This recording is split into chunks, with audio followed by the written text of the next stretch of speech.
Lemonheads? Welcome to another episode of From the Yellow Chair. Today, I'm pulling out a little bit of a sports metaphor because those of you that know me, I'm Crystal and I love a good metaphor and analogy. So, because whether you love football or not, one thing that's true, and you're only as strong as your bench. And so, in home services, growth really doesn't just depend on your starting lineup. It really depends on who's ready to step in, who's ready to come in when somebody goes down, right? Who's ready to take the lead and carry your business forward. I'm really excited. Number one, I love sports analogies. And second of all, I love leadership and understanding who you should be putting in what seat. So whatever you're doing, listen up, grab your lemonade because let's sip some lemonade. All right. So joining me today, I'm super excited.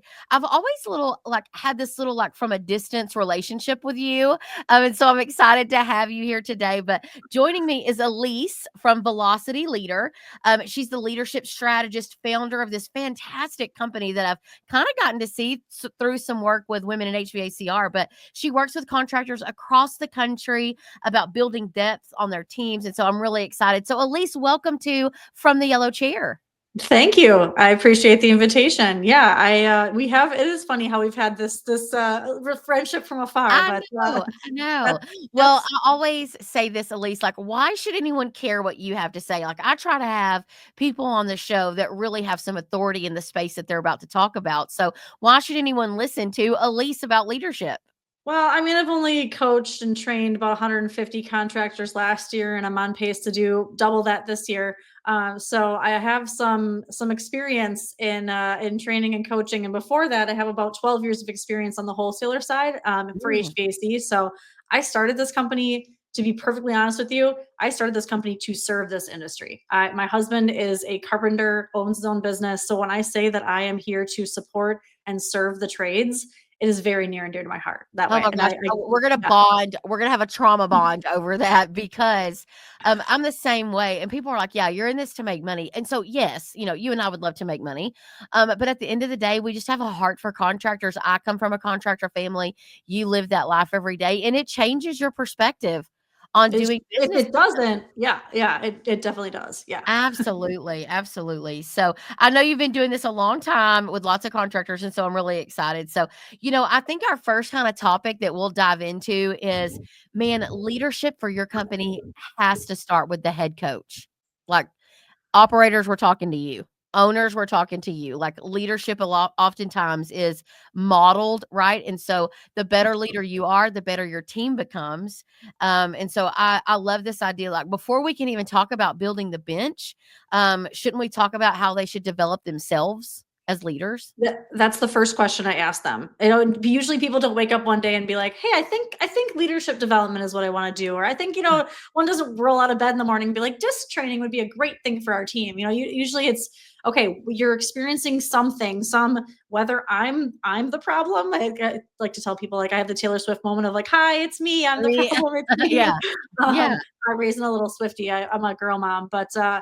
it can be it's really that can be the ceiling that they hit sometimes is it could be revenue, sure. It could be that you're not willing to let go and part everything, whatever level. I don't care if I'm talking emerging leaders, you're the key Mhm. technicians or the owners. It's what am I a leader worth following? Do I keep promises to myself? Am I doing the things that I've asked other people to do that I've already done myself? I'm not asking you to do anything I haven't done already. Those are Well, the things that we talk about in terms of its self-awareness. It starts with that. oh gosh. Well, and listen, I was just talking to this. I'm doing a little coaching program with a friend who's trying to build her business. And one of the things that we were talking about today was, self-awareness will make or break you when it comes to your ability to adapt your leadership style. And so you and I both know that. Like, I can't lead every single member on my team the same. Right. Because there's different needs and different things. But as a leader and as an owner, most contractors that I meet, you know what they're excellent at? Fixing heating and air conditioning equipment, installing water heaters, pest control. They're excellent at actually, roofs and shingles and things like Doing the that. They're work. not, yeah, they're not actually super excellent yet at being a leader. And I think that is such the epitome of our talk today is about just because you have a fantastic technician on your team does not mean he needs to be the lead technician. Just because you have a great CSR that's a rock star does not mean she needs to be your office manager. And so I know that, like, I listen to contractors that are struggling with leaders. The contractor themselves, they need help. They need leadership support on their team. I was listening to a contractor the other day. So he's a $5 million contractor in Florida and doing a great job. I mean, he's built this company literally with his bare hands, right? So, like, I'm here for it. I want to celebrate it with him. But he is so still down in the trenches that he Mhm. no longer he can't look up, right? He's so busy looking Right. down that he can't look up. And he's so petrified to bring up someone into a leadership role that the other teams want to, somebody's going to be mad and all these things. But man, I just feel like before you can start working on your inner team, you as the leader have to look around and see what you're missing. Yeah, and that's the hard part about that is to like, and so much of it is what are the stories we tell ourselves? Like I will the inner narrative I call it, or like the self-talk track, it usually is rooted in fear because our brains we're wired as humans for comfort and familiarity. So any change that we go through, where our brains initially like, well, what's gonna go wrong? Well, what if this person doesn't like me? What if all these what ifs? And usually it's to keep us safe and familiar. And we want to start by recognizing that number one, because like so often that's why it's called a self-limiting belief, is because our brains are like, well, no, don't do that, and you're like, but what if what if I Yeah. did it and it was amazing? What if I did it and I looked at this technician who's been with me for 15 years and we give him or her the opportunity to rise up and they do a freaking awesome job at it? What if they're better at it than if I'm an owner operator and I'm good at running the business? Then run the business and bring somebody in to, To do the to manage technical the side. people, to lead the people through the work. The work's going to get done regardless, but your job, that transition is I'm going from managing the work to managing the people and getting the work done through them. So how does that shift Yeah. take place? That's what we talked through. That's the first session in one of the programs I lead is role of a manager. Yeah, well, and it's so needed. And there's some common roadblocks I think that contractors face, like fear of letting go, which I mean, heck, you and I probably deal with that in our own businesses. Like the minute that I take my eye off my team of strategists, my team of graphic designers, the team of social media, when I take my eye off of those departments, that's normally when there's going to be a problem pop up, right? So you constantly are like, man, I just need to stay in it. If I stay in it, no problems will happen. And it's just not true. And yes, it is a bumpy road to start letting go. But when you start letting go, you have to let go. So you can't micromanage. You can't Monday morning quarterback. You cannot do all of those things. You have to let it go and then give advice and give direction. Perfectionism is another thing. Like perfectionism is another form of procrastination. You just don't want to go Mhm. because it's not perfect. Listen, rarely is anything perfect when you release it. Rarely, right? And then just overall lack of control. I think contractors feel like, man, if I let go, Elise, if I let go and I start like letting these leaders really lead, like they're not going to do it like me. Totally get it. That's a fair, like, guess what? They're not going to do it like you. I can 1,000% promise you they're not going to do it like You're like, you. You can have true. all the SOPs and checklists as you want, but they're going to put their own style, flavor, whatever you want to Yep. say on it. The thing is, if you delegate tasks, you're just going to create followers. And so that's Oh, not going to give if you delegate authority, that's how you create leaders. And if you're going to put someone into a position, wouldn't you trust them to do their job? Because if you don't, then why step in? I think that's more damaging than anything is you put someone into a role and say, okay, hey, take the lead on this job, or I want you to run point on this conversation in the home. Cool. But if you start jumping in and starting to like, in your head, you're like, well, I'm going to save them or I'm going to say it this way. That's going to create more of their own, like, well, I guess I'm not good enough. Okay, I guess I don't even know why I'm here. Right. Like right. it's going to damage that relationship and them. Anything you're trying to do to empower them, they're going to sit there and be like, oh, I don't even really know why I'm here. And so that's the thing I try to remind leaders is like the difference is when I give you a task, do this thing this specific way. All right. When I'm going to delegate authority, it sounds like here's the project. I trust you to go figure it out. Yeah, and so I'm a very much a delegator, maybe even an over delegator. And I feel like, hey, I'm going to give you some tools and I'm going to give you the end result, but how you get there, I could freaking care less. I had a contractor tell me one time, I just need to know what time it is, not how to build the clock.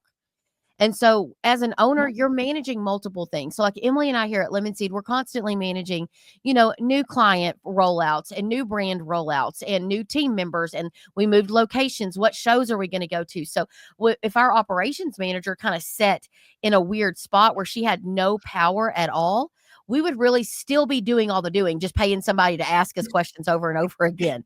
And I'm like, I'm Exactly. just not here for that. Like, I need to figure out how to empower. And that's also why I think it's very crucial in those first few months of onboarding. At Lemon Seed, we call it the best onboarding ever, because our goal is it is the best they have ever been onboarded with a company ever.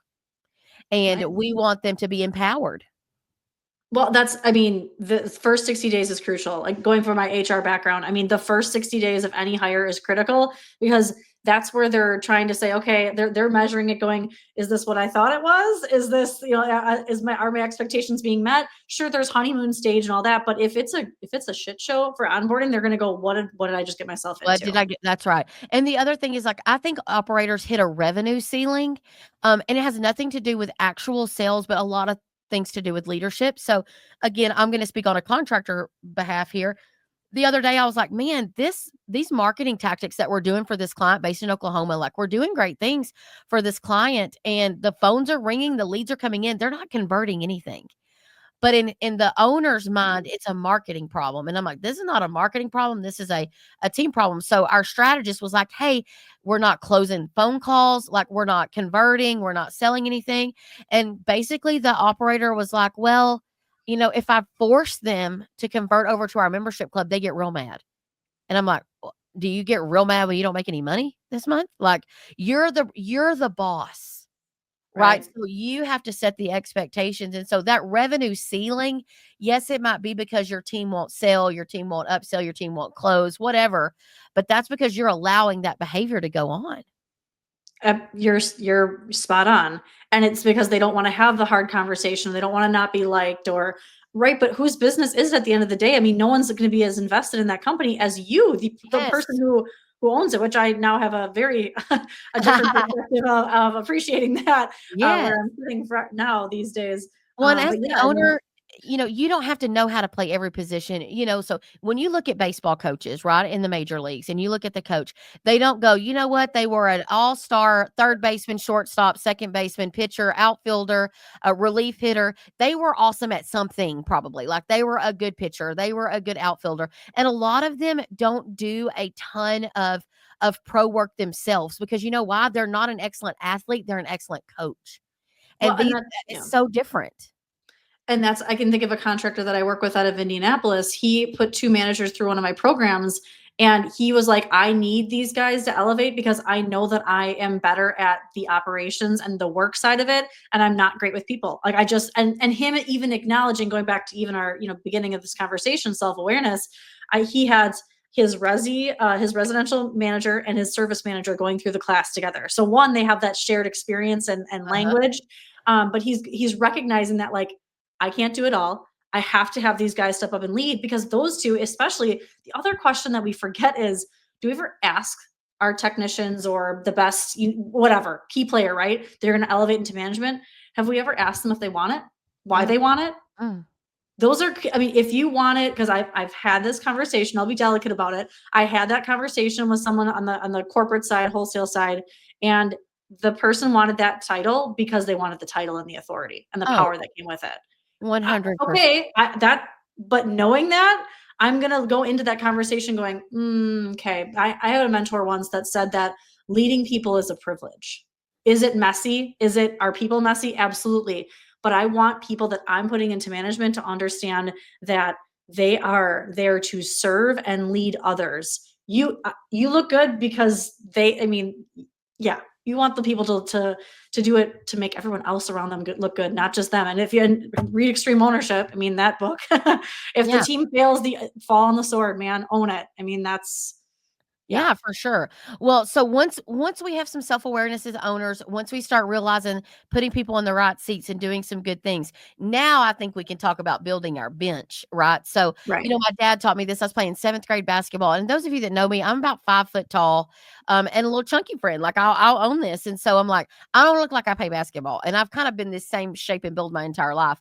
But my dad was like, "Yeah, but you're a great like person to come in the game." Because you may not be the best shooter, the best point guard, the best. Let those that are like superstars go run this, but you're great. You know what you do? You fill in gaps. And I remember thinking, like, I don't know if I should be offended or, but as I've grown older, the more I realize, like, man, there's power in filling in the gaps and there's power Mhm. in playing your position of what's needed. And so, Elise, so what do you really think the bench really looks like inside of a service company? Should we be identifying emerging leaders? Is it just, key people? Like who, when we say bench, who should we be focused on? It's gonna depend on the company, right? Are you doing commercial work, residential? Of course, that kind of mix.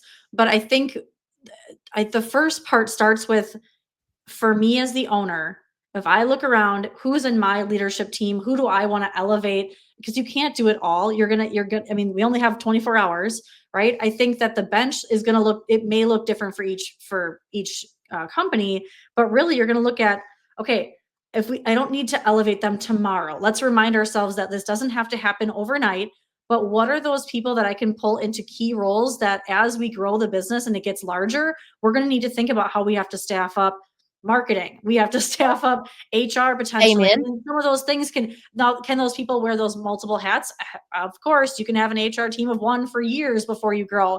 But dispatch, technicians, you're gonna need, especially if you have aggressive growth goals. How are we developing our bench? How are we making sure that we have people to fill those roles to accommodate for the growth in our business that we're going to have? Yep. And then from there, okay, now we're going to elevate some managers. What kind of things am I looking for when I'm elevating managers? Is really the conversation to start with. And that's where I have those conversations with them, thinking about where are they going to go? Who do you want to elevate?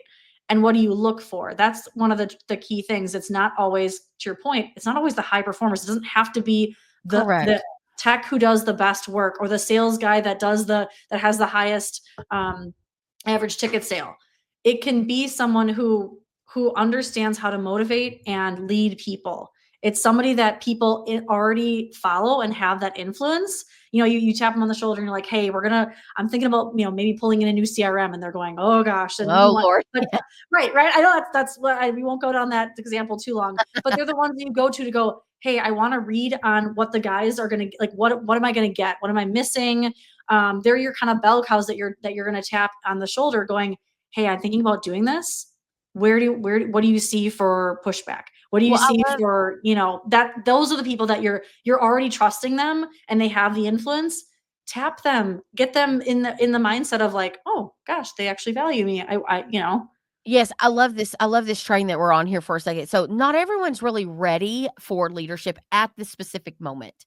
Right, but you should be seeing glimmers of like, man, that tech something special about that technician or heck an installer or a CSR.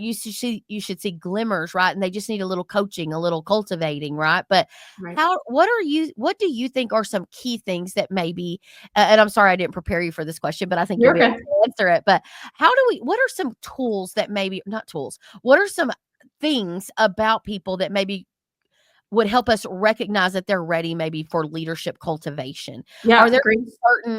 some certain characteristics that maybe and maybe this goes for any business that people show that should be an identifier for us as owners that this person might be a good candidate for leadership? Absolutely. So that is a great question, and I touch on this. Yes, there are. So in the HR world, we call them hypos, high potential employees, and so there's going to be characteristics that they share. Number one, I mean, they have to consistently perform well, and by it doesn't need to be. I didn't say top of their, all that, but consistently performing well, because that means that they're holding themselves accountable. They're doing things consistently. They must have some sort of discipline, right?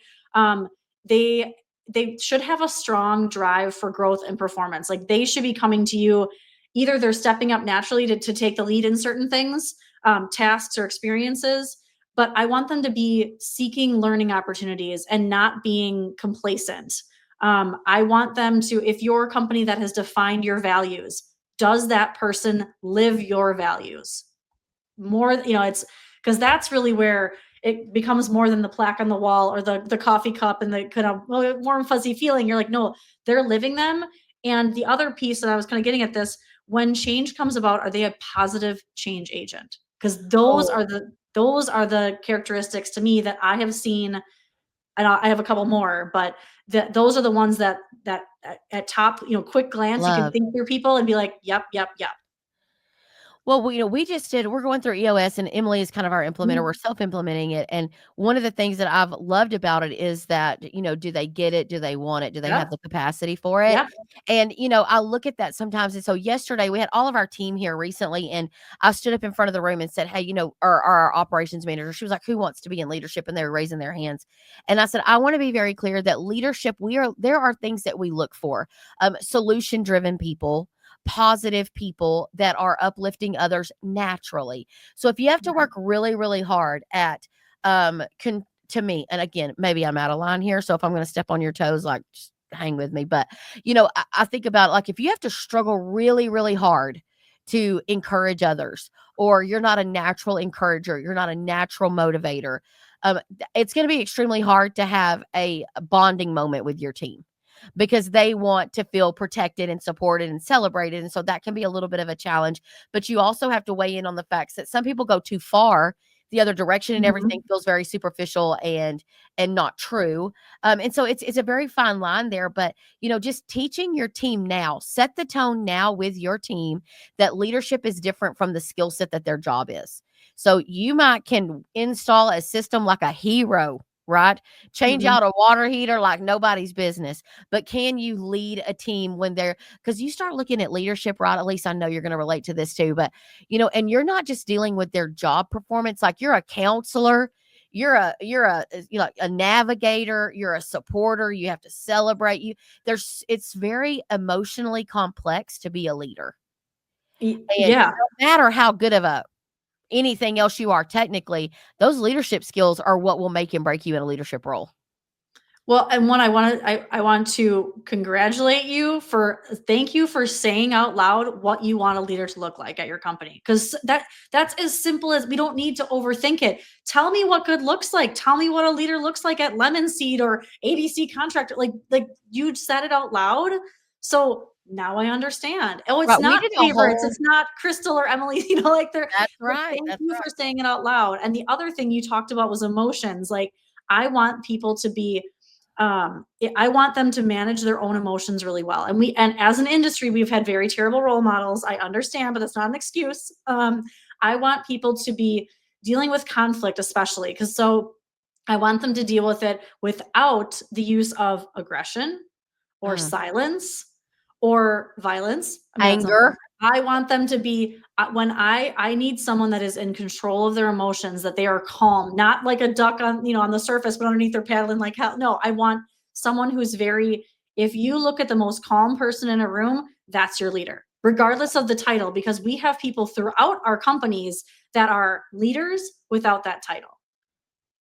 I Yeah. believe that. No, I do too. I do too. And I just to like piggyback a little bit on that, like I always think through the importance of a path, people seeing a path.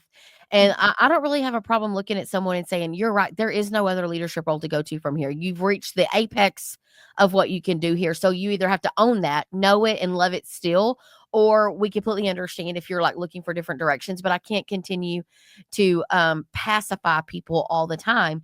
And I feel like our poor ops manager, a lot of times, like we spend a lot of times pacifying people for sake of like not being held hostage. We don't want to be held hostage by our team. Sure. And so I think that's definitely important. But we actually shared what we called best of the zest leaders.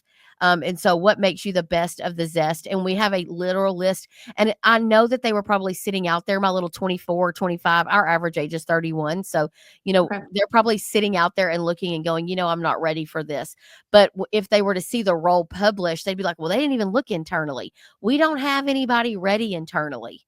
And so but again, you're right. Like I love that we prioritized that for our team. I love that for our team. because I want Mhm. them to really feel successful. Well, what do you think, Elise, are some go-to tools for leadership development? Like, if I'm not mistaken, you use disc training? I do. Yep, So yep. I'm a high I. Are you shocked by Shocking, that? yes, so am I. That's right. Yeah. That's why we had I had some structure before this coming into this, 'cause I was like, Yeah. "Oh boy, 2 eyes in a room, we'll never get out alive."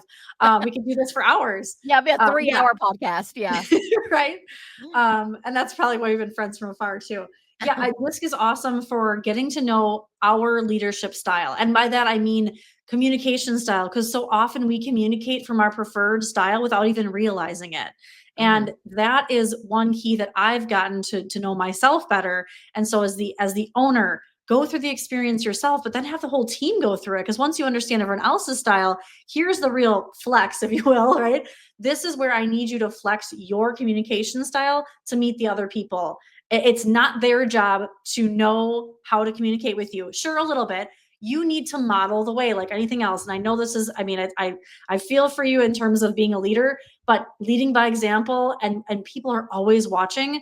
You Uh-huh. holding yourself to that higher standard is really what makes a difference. And I've been with my husband. I'll tell you a little story because his style is different than mine.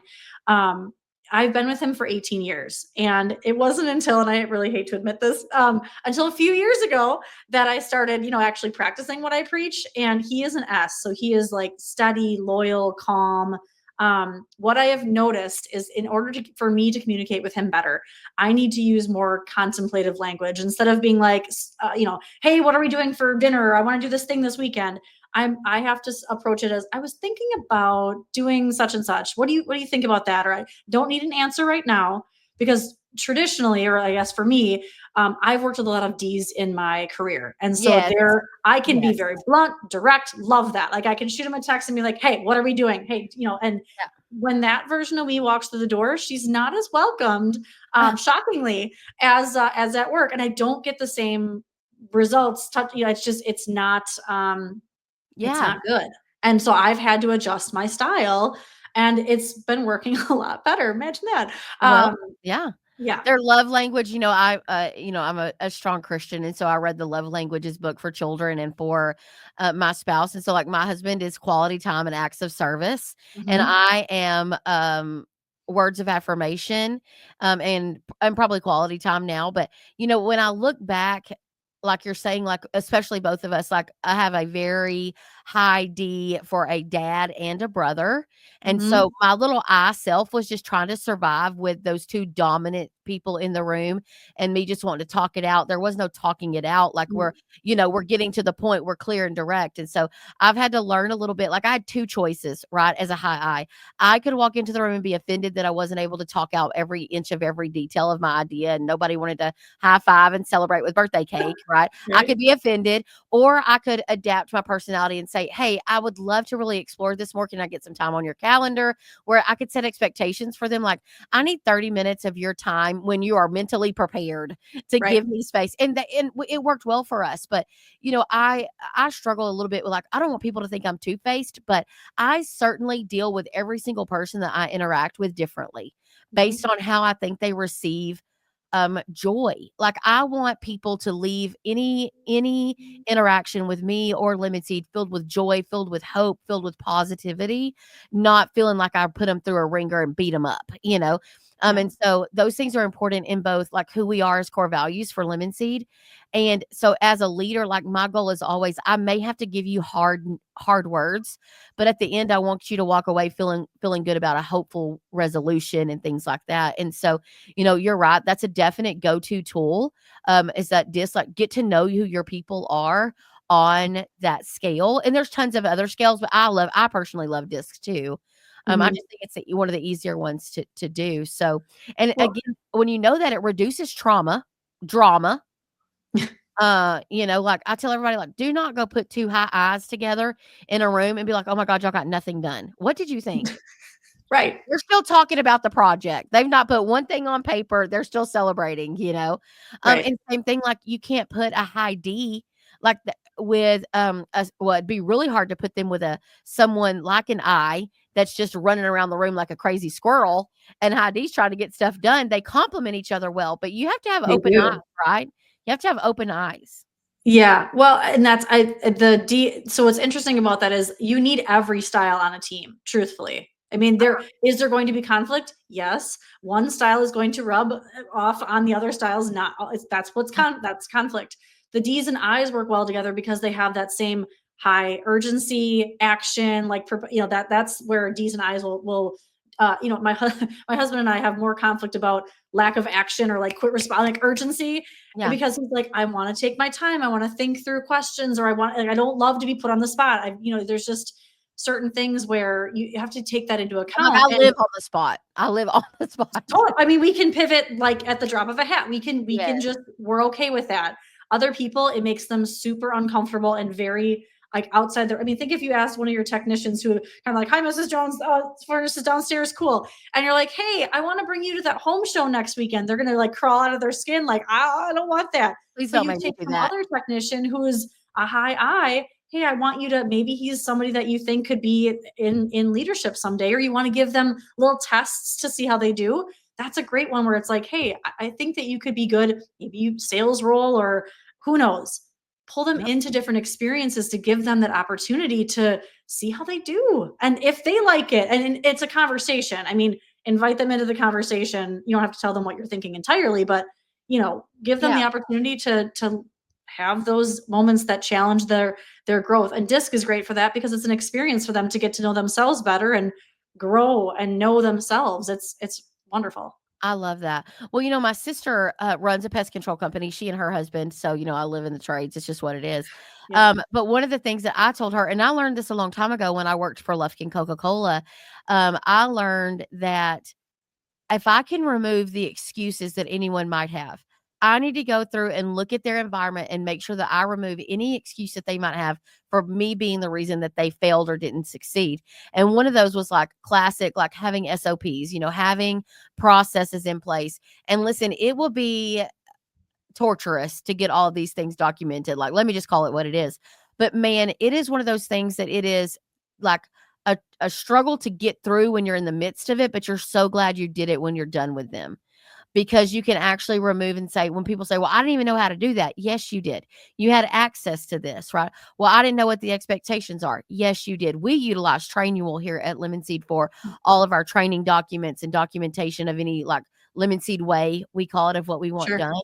Yep. But I have to know that to execute consistently, definitely creating your playbook or your, no pun intended, but 100% pun intended recipe Yeah. for, the recipe for how you want your team to be successful is very important because leadership isn't always a personality trait, right? It is. Do you feel that leadership can truly be taught? Absolutely. I absolutely think it can be taught. They have to so your point earlier, they have to get it, they have to want it, and it's a journey. I don't think you're ever really arrive. I mean, Yeah. what I think is the leaders, if they're continually trying to grow themselves and get better, they're going to create that culture and around them. Leaders breed leaders. As I don't know who said it. I hate to say that out loud without a We're not source. claiming it, but it's still a good quote. But right, but they do. It's because they do it in every way. Like how people that have done work on themselves show up differently. They do. And they genuinely want to empower and bring other people up around them. And that's the spirit of what you're looking for is those people that are others focused. When it's such an it's you can get caught up in being centered, me focused. Yeah. Um, Yeah. that's another one. So you guys use EOS. Have Mhm. you used the tool Delegate and Elevate? Not yet. Okay. So it's one of those I use that for my own when I was an individual contributor and I felt sort of stuck in where I was and I didn't really know where I wanted to go. I actually just had this conversation with a friend earlier this morning. It's a 4 quadrant page that's split up and it's just because you're good at something doesn't mean that you have to like it, right? Like Yeah. there are things, what do I love and I'm good at? What do I like and I'm good at? What am I good at but I don't like it? And what am I not good at and I don't like it? For me, I took an inventory of that for probably a quarter, if not 6 months. Every Friday, I'd go in and I'd write down things. Okay, what's something that fired me up? What's something that gave me energy? Because there are all these different experiences or tasks, the different things like that that'll give you energy, and there'll be things that suck your energy that you kind of just feel drained or exhausted afterwards. Those are your strengths, your values, like your uniqueness, that's speaking to you, and that's what's in alignment. And so I would even do that for an individual contributor or a leader who's trying to figure out why do I feel like I'm not able to move forward? Why do I feel like maybe it'll help you to, again, the idea is to delegate so you can elevate others. Right, Um, right. I guarantee you, if you had people on your team, all across your team, they would do that. And you, somebody that's like in that bottom box where you're like, I don't like it and I'm not good at it. I bet you there's somebody on your team that's like, I love doing all of those things. Oh, Like, yeah, and you're like, "You can you have know? it." I'm over here like, "You can Right. have this for sure." Yeah. Well, Elise, thank you so much for sharing, like, I feel like we could talk for hours, but I just want our listeners to remember that every great team wins, not just because of the starters, not just because of the best operator, but honestly because they build a bench of teams that are ready, they're trained, they're trusted, and so if you want to grow past where you are now, maybe it's time to stop doing everything yourself.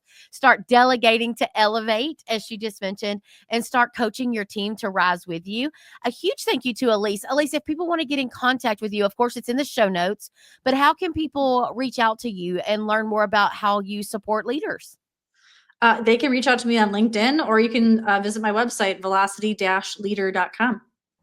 Perfect. And listen, if you loved what you heard today, Elise and I would both love for you to share this podcast with a leader that you think might need encouraging. Talk about us, follow us on our social media of From the Yellow Chair. Guys, thank you so much for listening. Please keep sipping that lemonade and marketing with a purpose. I'm Crystal, and we will see you next time. Bye.